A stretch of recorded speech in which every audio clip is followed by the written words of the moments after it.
আমি বরের জন্য এখন বানাবো হচ্ছে চিকেন স্যালাড। তো হচ্ছে দেখো চিকেন স্যালাড বানানোর জন্য যা যা লাগে আমি সব কিছু এখানে কেটে নিয়েছি। এই দেখো, এখন এটা মিক্স করবো আমি। তো এখানে হচ্ছে সুইট কর্ন আর হচ্ছে বাঁধাকপি। এই সুইট কর্নটা আর বাঁধাকপিটা হচ্ছে সেদ্ধ করেছি হালকা করে। আর এই যে দিয়ে দিলাম পেঁয়াজ কুচি, এখানে যাচ্ছে হচ্ছে টমেটো কুচি বিট ছাড়া, এখানে হচ্ছে শসা কুচি, আর গাজরটাও যায় কিন্তু গাজরটা আমাদের নেই, তার জন্য আমি এখানে হচ্ছে গাজরটা দিতে পারিনি। আর এখানে একটুখানি হচ্ছে বিট দিয়েছি, বিট কুচি, বিটটাও আমাদের কম আছে।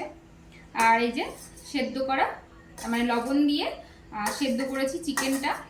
এর মধ্যে একটুখানি ফ্লেভার টানার জন্য একটুখানি লেবুর রস দেব, একটুখানি দেব হচ্ছে গোলমরিচের গুঁড়ো,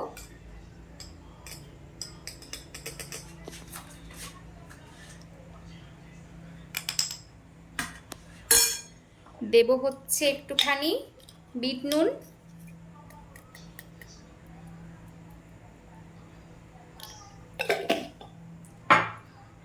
আর এখানে দেব আবার মেয়োনিজ, অল্প করে দেব, যে যেরকম পছন্দ করে সে সেরকম দেবে। তো এখানে হচ্ছে চিজও দেয়া যায়, কিন্তু চিজ আছে বাট আমি দেব চিজ, বাট আমি দেব না, একটুখানি দেব।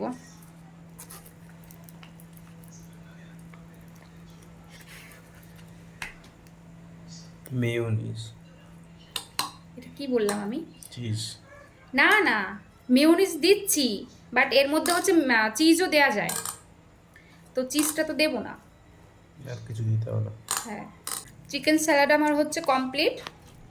তো আমি টেস্টও করে নিয়েছি একটুখানি লবণ দেখার জন্য, দারুণ হয়েছে খেতে। তো তোমরা ওইভাবে খেতে পারো বানিয়ে বাড়িতে, দারুণ একটা হেলদি স্যালাড। তো চলো, টাটা।